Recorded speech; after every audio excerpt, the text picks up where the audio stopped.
For many of us, we have difficulty feeling our feelings. We see the feeling as a problem, something to overcome. We are afraid to feel our feelings. The feeling feels so overwhelming. But it's not the feeling or the emotion that is a problem. It's our resistance to it. It's our resistance to what is. So what is maybe what you are calling an uncomfortable feeling. What is maybe what you are calling a painful emotion. And if we are pushing away this painful emotion or this uncomfortable feeling, then we are resisting it. And the more we resist, the more overwhelming it's going to feel. It's this resistance that seems to strengthen the emotion, seems to strengthen the feeling. If there was fear, now apply resistance to it. Now there's a lot of fear. If there was some pain and there's resistance to the pain, now there's a lot of pain. So it's this resistance, this pushing away of feelings, emotions, that is so tiring, so exhausting. Many on the path get to this point of just feeling so tired, so exhausted. And it's because of this resisting. Now, if I am resisting what is, simultaneously I am seeking for what is not. So seeking is resisting. I'm only seeking for something else because I don't want this.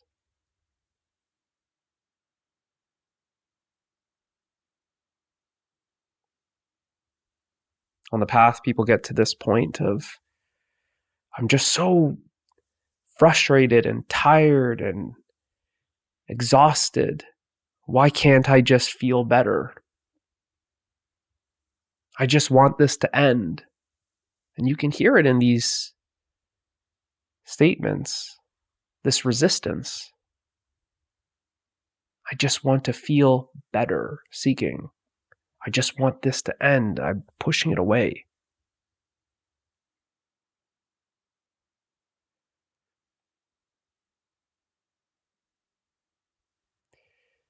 So the seeking is resisting.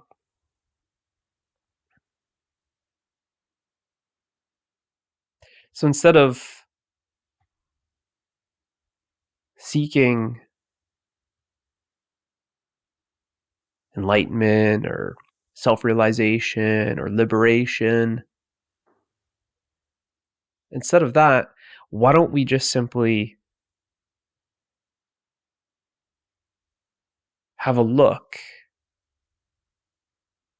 at what you are resisting? Because all of that, self-realization, enlightenment, liberation, it's right here.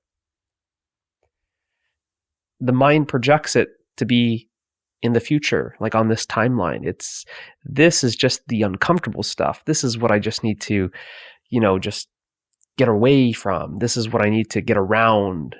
It's this avoidance. Comes with a lot of thoughts. The thinking is really an avoidance to feeling. You've heard me say it before. Overthinking is underfeeling.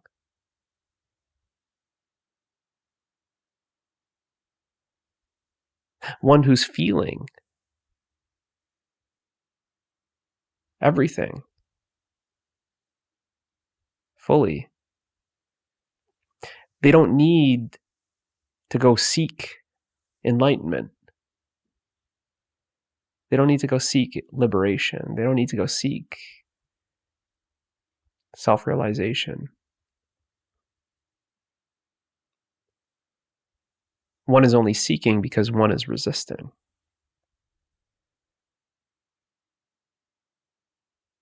And a lot of this enlightenment talk, self-realization talk, liberation talk, it creates hope. It creates hope that you don't need to feel this. That you can somehow run away from this and find freedom. That you can sidestep all of this that you don't want to deal with right now.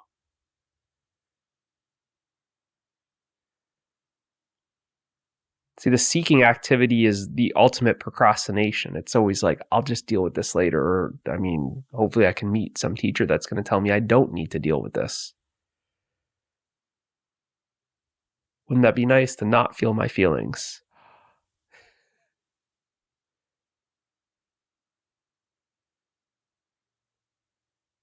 No, because your feelings are what is.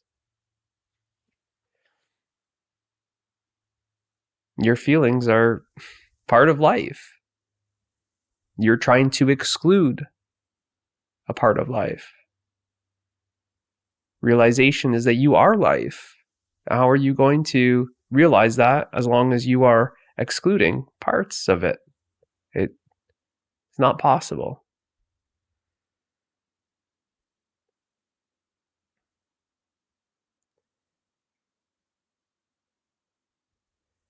So we get lost in this thinking. This thinking is kind of like our hideout.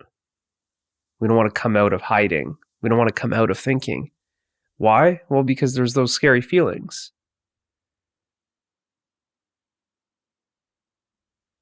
Right? The thinking is like this place that we are feeling safe. That's why a lot of these thoughts are like protective thoughts. Protecting from the pain, protecting from that discomfort.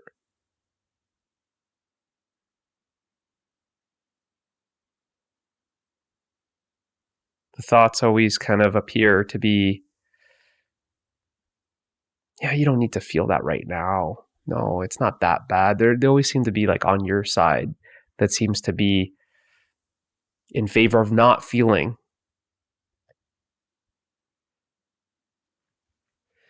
I've said before that this journey back home, sort of say, we go from thinking to feeling to being.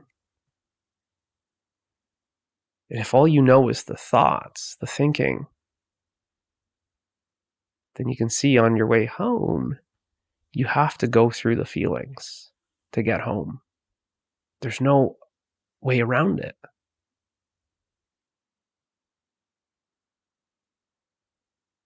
It takes courage to feel those feelings. You have to be open to feeling those feelings. As long as we're stuck in this thinking, it's this closure, it's this protection. Vulnerability is really, it's this opening up, it's exposing yourself, it's removing the protection. When you're vulnerable, you're not thinking. You put that protective mechanism down, that protective activity down. You put down the sword, you put down the shield, you take off the armor. This is vulnerability. The vulnerability, the root word is wound.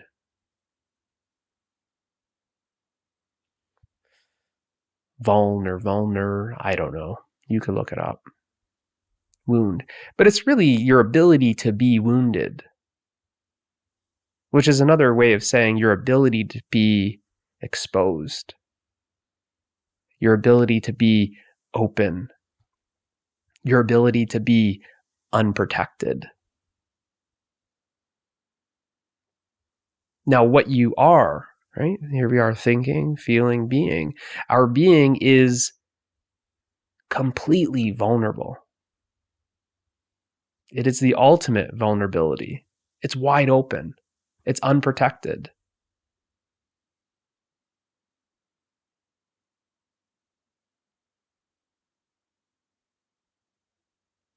That being said, it can never be threatened. It can never be hurt.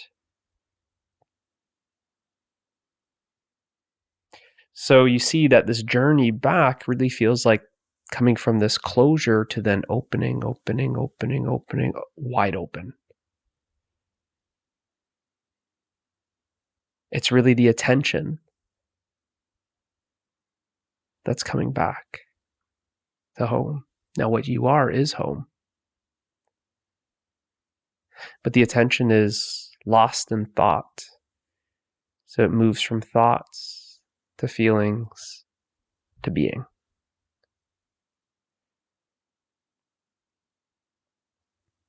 So a lot of this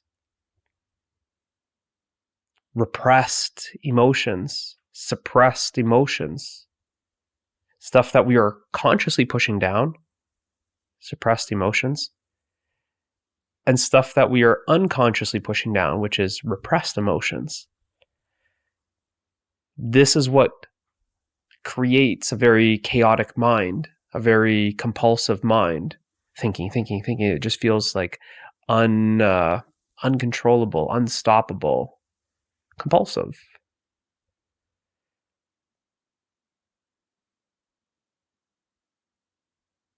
And you can see this when talking with people. You just see it energetically. It's like you feel it, you see it. It's just agitation, jitteriness. I can't just stop, because when you stop all of that thinking, then the feelings are right here. It's this activity that distracts you from what is here. It's as if it's staring you right in the face. So what happens on the journey is there's a lot of things that are falling away. You might lose a loved one, like an aunt or an uncle or a mom or a dad or a brother or sister or son or daughter. That you might lose something else that you really were attached to, maybe a car, a motorcycle, maybe a house, maybe a business, job. But there's loss. There is loss. And for many, they haven't felt this loss fully, because this loss is really a loss of a part of you. It's a part of you because you've created your identity with the job or with the mother or with the son, with the home. It's really made up who you think you are. But for many of us, we haven't felt that loss completely. And then we lose something else, and then we lose something else. And this is what people say when they say, like, my life is falling apart. My life is falling away. I'm losing things. But what we do is we typically distract ourselves with some activity. You lose something, well, now all of a sudden you're going to make sure your home is spick and span, all organized, clean. You got the vacuum out 6 times a day. You're organizing. You go crazy with the label machine. You're hitting the gym twice a day because you broke up with your girlfriend or your boyfriend. You're a workaholic. You don't even come home. You're sleeping at work. So it's this constant activity. It's this constant activity. You don't feel your feelings when you're busy like that. You feel your feelings when you actually are relaxed. Relaxation is really this return from activity to rest. So as you start relaxing, you actually are feeling those feelings. And this is why people don't really relax, because you have to feel what's here. And this is why this protective mechanism kicks in. This guilt. As soon as you start relaxing, you can't really relax right now. I mean, you don't really deserve it. You didn't work hard enough this week. Look at everyone else. They're getting ahead. Kind of picks you up off the couch just when you got comfortable with your feet up and you thought you'd just relax for a second.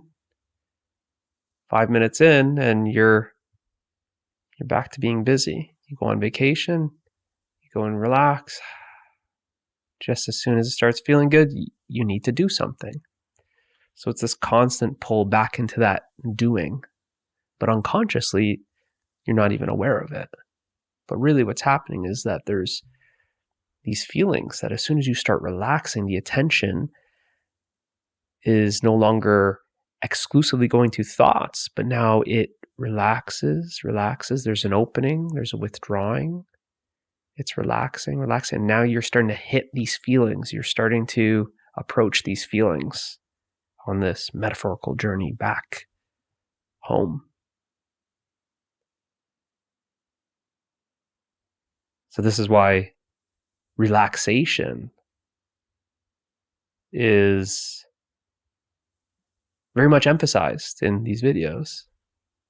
This journey is made through relaxation, not so much effort. This relaxation is really the letting go of effort, because what you are is effortless. And here's what you are is effortless. Look how much effort thinking needs. Now feeling doesn't require any effort. What requires effort is running from those feelings into thoughts, pushing those feelings away with thoughts. So it's all this thinking that is the effort. But feeling your feelings, people hear that when I say, well, just feel it fully. It's hard because language is like that, where anything that you say, it always sounds like something you do. Just feel your feelings. It's like, oh, okay, yeah, sure. So what do I need to do to feel my feelings? Nothing. Well, what do you mean? It just doesn't make any sense. Because the mind itself is an activity. The mind itself is doing. The mind only knows how to do. So it's constantly looking for like a checklist. Like, what do I need to do? Like a task list. Okay, give me the steps. Feel the feelings and do nothing. Oh, it's stuck.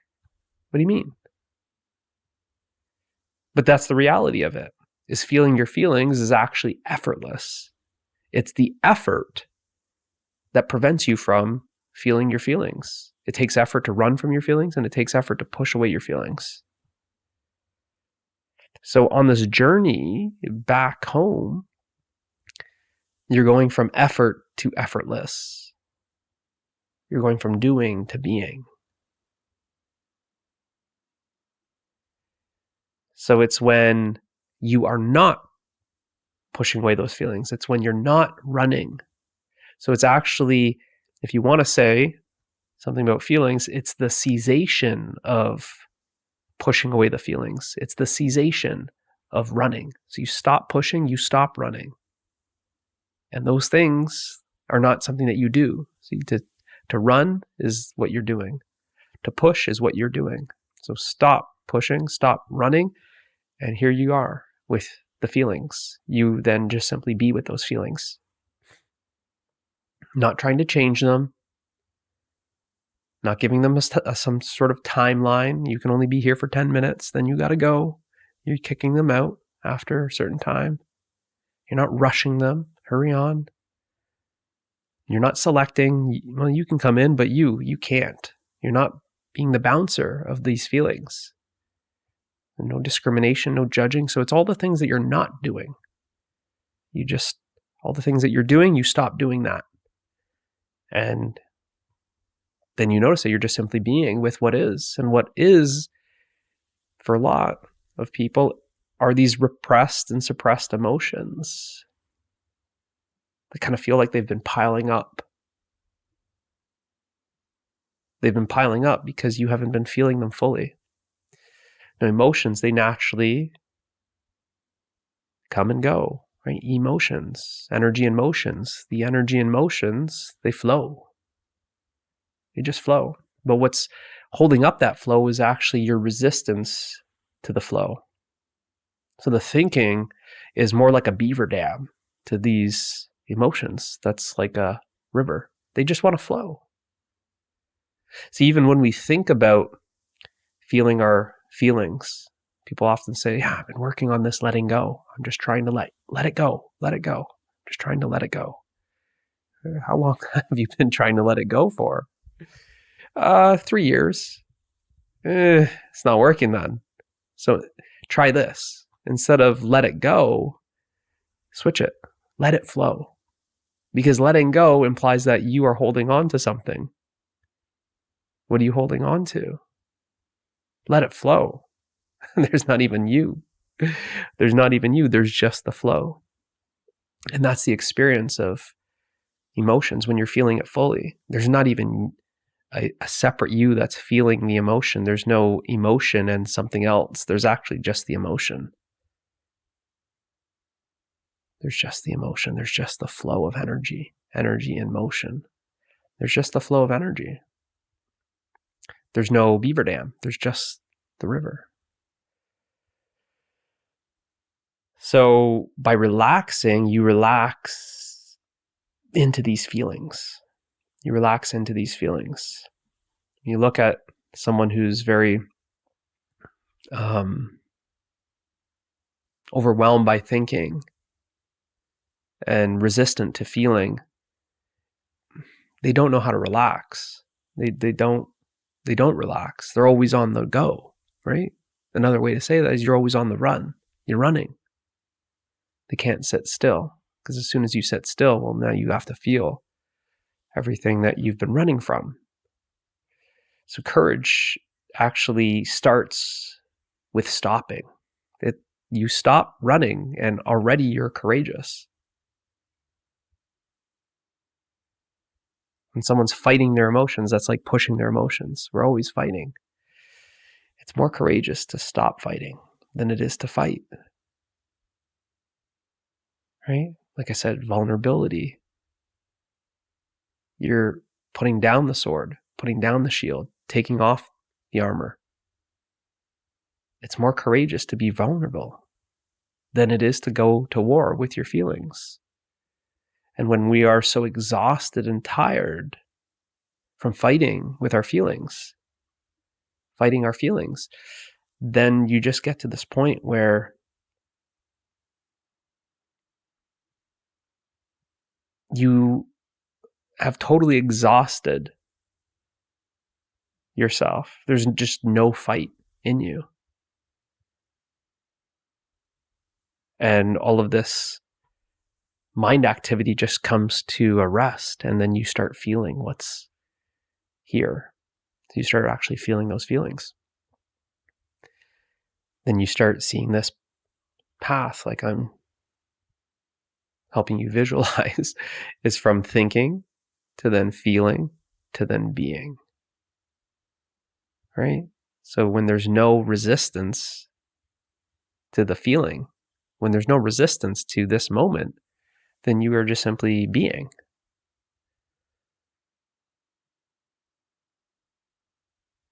Now, you are always being, but not being knowingly.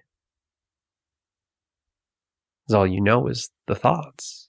How do you know the being? Well, you have to stop knowing those thoughts. Relax. And you move from that thinking activity, relaxing, into rest. The rest is what you are. So there's a part of you. It's not even a part of you. It's your essence. It's what you are. What you are is rest. And you are both the activity and the rest. But if all you know is the thinking activity, then you only know that active, the dynamic aspect of you. You don't know the static aspect of you. There's the manifested. These thoughts are even a manifestation. Subtle manifestation, but they are still manifestation. They're appearances. They appear and they disappear. But what you are is not appearing and it's not disappearing. It just is. Your essence is not an activity. So prior to all of this activity, you are. Being is. Truth is. And all of this activity is really an expression of that. All of this activity actually starts with rest and it ends with rest.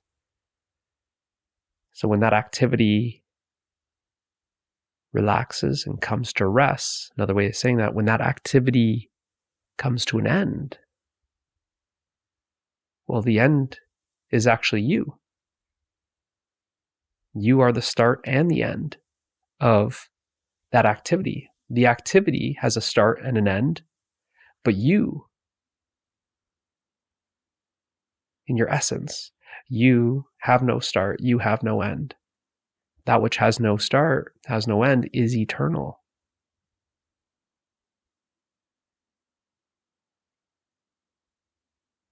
So this activity simply slows down, slows down, slows down. Feel these feelings, feel these feelings. No resistance, no running, no pushing. And right here, without any resistance, you are just simply being.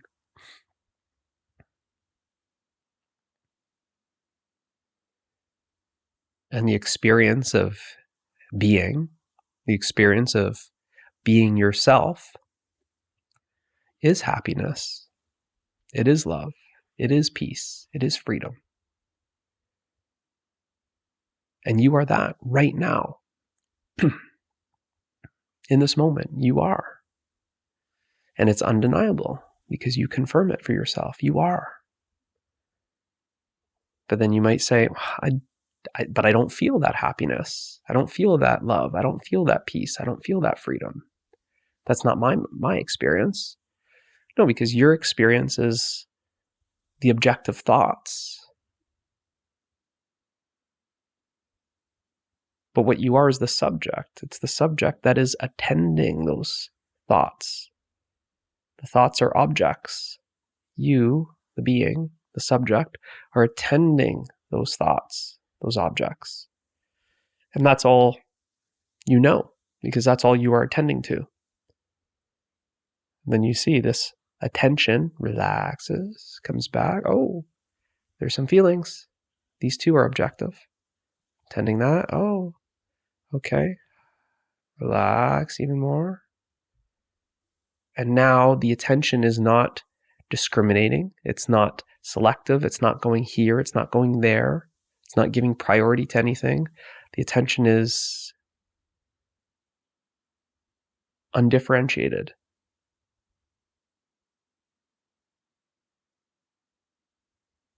And it's just simply at rest. So if the attention is at rest, what is rest?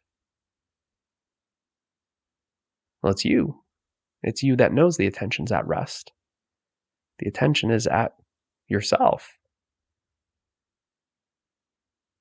You are what the attention has come from, right? The attention is always coming from you, going to thoughts or feelings or these sensations, these perceptions. And the attention just simply relaxes and comes back to home. And you are home. Not you as something separate are home. No, home is you. This is why we have this calling to come back home. It's not really a calling to come back home because we never left home. It's just simply the attention that's left home, sort of say. This calling back home is just coming back to the attention, coming back to its source. You are the source. It's the attention that's out wandering, going on this journey. But you never left. You never left. The attention is appearing in you. You are watching the attention wander over here, get lost, wander over there, get lost. It's following thoughts this way, it's following thoughts that way. What's over here? Oh, we got the past. What's over there? Oh, there's the future. So it's wandering. This attention is what's lost. And then it's kind of like a return to home. It's like the calling. And the attention's like, oh, what's that? What's that? Now that calling, it sounds a lot like suffering.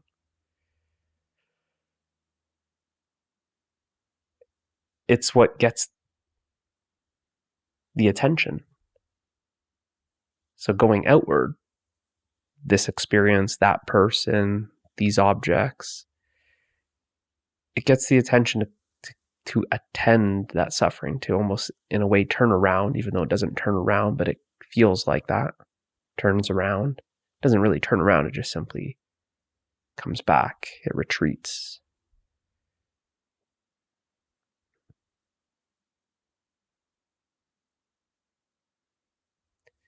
And that's what you could say starts this inward journey.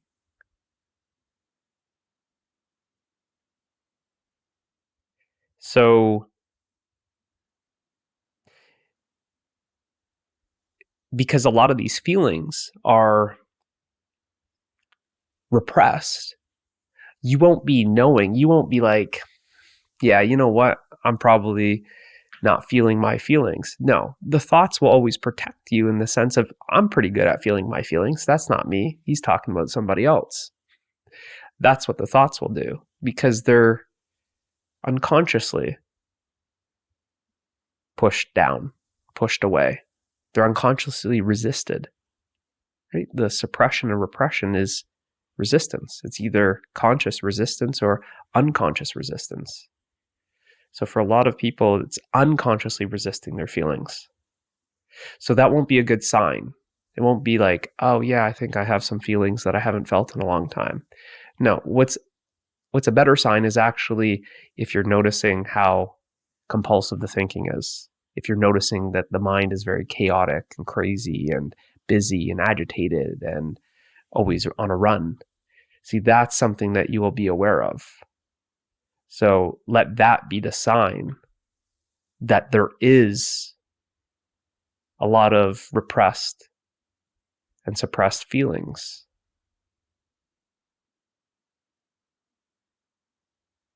And what's a step back from thinking to feeling, you could say, is relaxing. Is relaxing.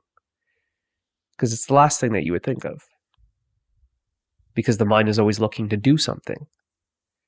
But I'm talking about the relaxation where you stop doing things. You just chill. It's that thing that doesn't feel like you're not really doing too much, and how is this going to be effective? Because the mind likes to make progress. The mind's like this forward movement. Relaxing, it's kind of like going backwards, isn't it? I'm trying to make progress on this journey. This guy's talking about relaxation. I don't have time for that. It's always on the run. So this relaxation is the first step to feeling these feelings.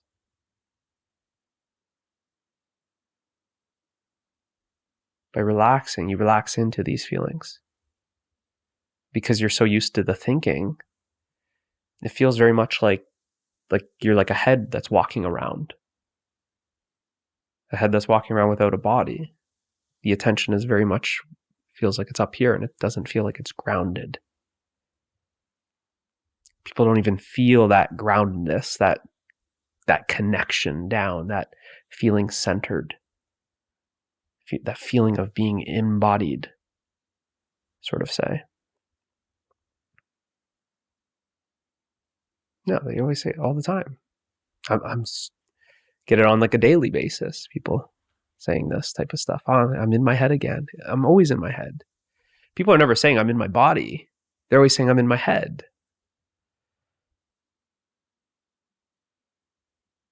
So what about if you drop down into the body? Come down more. Feel, relax. In order to feel this body, you have to relax more. One who's not relaxed, it's like this is just a meat suit, and they feel disconnected from it because there's always this more priority to thinking and less priority to feeling. Someone who's very intellectual, they'll feel like, well, they won't feel, right? They'll think that this mechanism of thinking, this momentum of thinking is higher priority.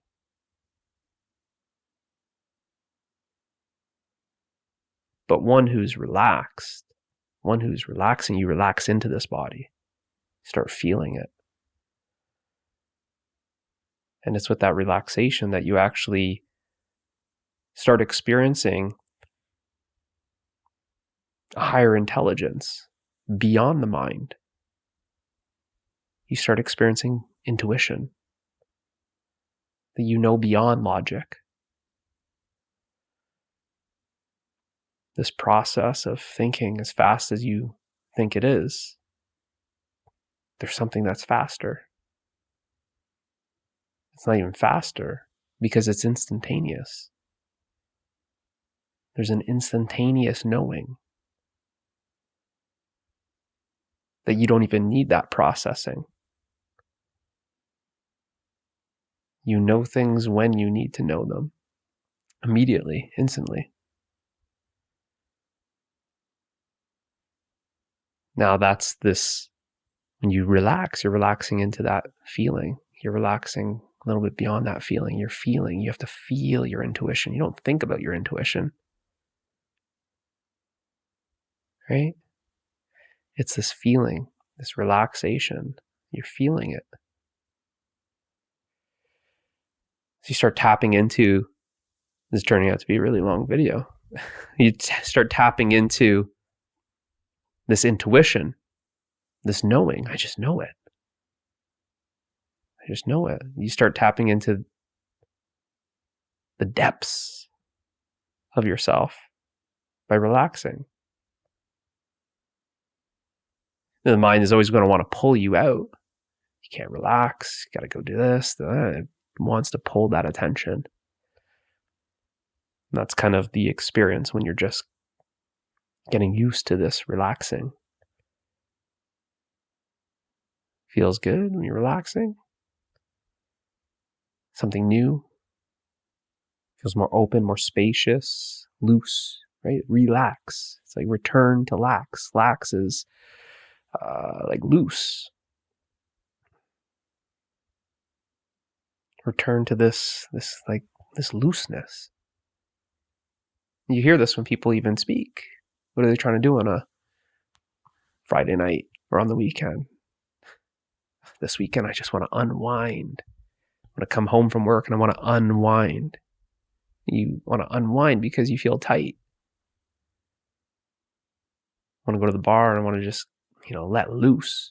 You want to let loose because you feel tight.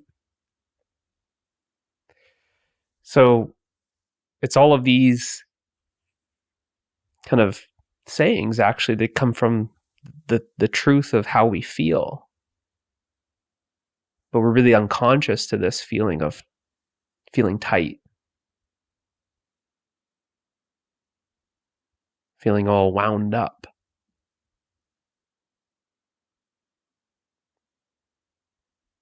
Contracted, constricted, limited. And really, it's this belief in being limited. But I'm just showing you, giving you the visual journey of coming to that realization. This progressive path of coming back.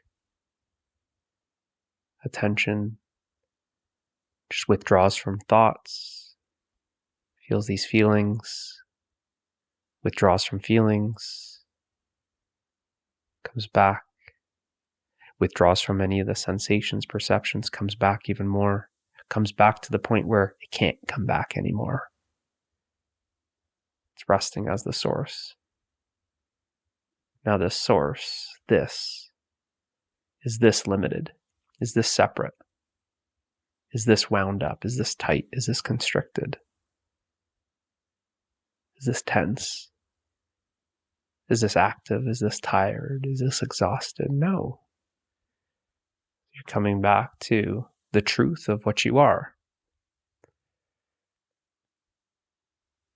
But on this journey, I'm just kind of really pointing out, the video started with just the thinking to feeling, but it's really this shift from thinking to feeling. And it already starts feeling like this huge opening.